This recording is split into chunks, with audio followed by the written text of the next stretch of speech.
And so I thought, oh my God, am I having a heart attack? Like, I think I'm having a heart attack.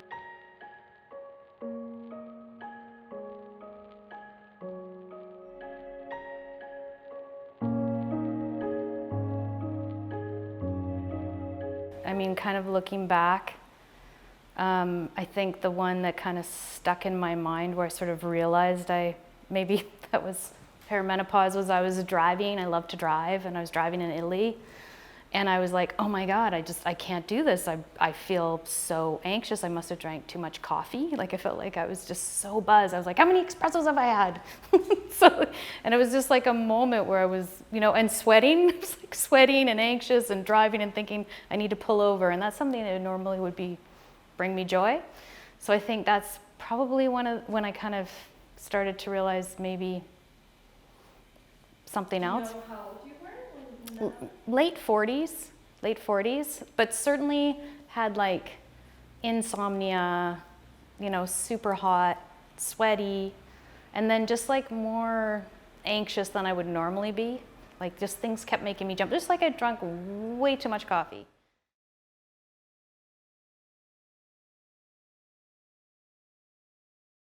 Well, there's one that happened a few years later that I do think maybe was like related to menopause, which was another trip traveling with my mom, who was 80, with my sister, and we were going to Ireland.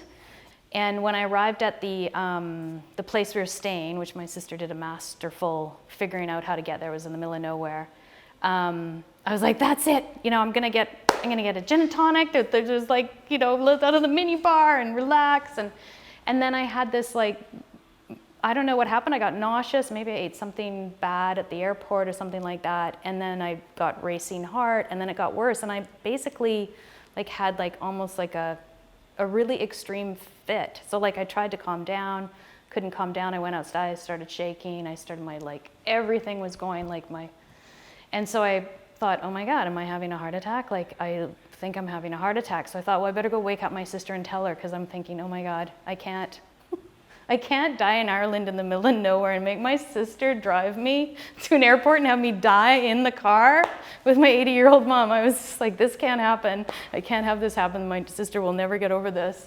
So I wake her up, we go into the office, and I'm still having this fit. Like, according to my sister, my like jugular was just like bulging out, and I was trying to get in a Zen moment or meditate or whatever. And there was in Ireland, they have, I guess, pretty good health care, and you talk to a nurse, and the nurse is like, yeah, you might be, this could be something, I'll send an ambulance. And it came from far away. And because she was, I had neck pain and arm pain. And so they came and they took all my vitals, and there were two women kind of my age, and they were really lovely. And they said, okay, well, the first thing is, are you an athlete? Because your heart's great. You're okay.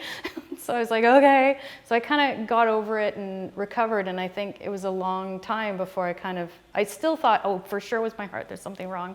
But I'm pretty positive it was just a massive exhaustion and panic attack, which I'd never had.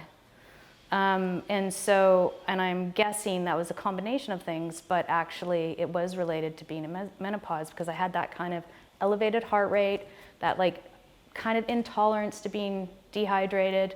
I realized my muscles were sore because I was working all the time, and then I drove for hours in the dark around roundabouts. But so that was probably the most scary, severe thing. I feel like it's better. Yeah, I think I'm close to it's much better. I guess I've passed menopause now. I don't know if I'd really want this on tape, but you kind of go the year you go without having your period. I sort of had 8 months, and then Colette, my daughter, would be away. She'd come home, and then I'd have my period when she'd come home. I'd be like, what? Give me 4 more months. It happened twice. But I do notice that, your body is different. It's not the same, it's changed, and, some things are better, you understand it better. I really can't, it's really nice to go out and have a glass of wine with friends, but I can't really tolerate alcohol anymore. I'm not totally sure why, but I really can't tolerate it. But I have noticed that some of the kind of buzzing, that anxious buzzing, has toned down, and I've found that it's a little, I'm not sweating as much, and that the racing heart is better. I guess the racing heart would come and go, so I find that is better. No, I think it was all like kind of after, the worst all happened a long time after, which I guess that's the big thing, is because I had friends that were kind of in distress, and talking to them and kind of realizing in myself and then kind of working it out. And I think by the time I kind of figured it out, I was sort of towards the end, and embarrassingly, it was probably like a decade, really. But I think I had milder symptoms, even though those are extreme situations. I think overall I had much milder symptoms than other people. I just don't think I put them together. I don't think I put together that I had it or what it was until I was kind of through the worst of it, honestly. Yeah. Well, I think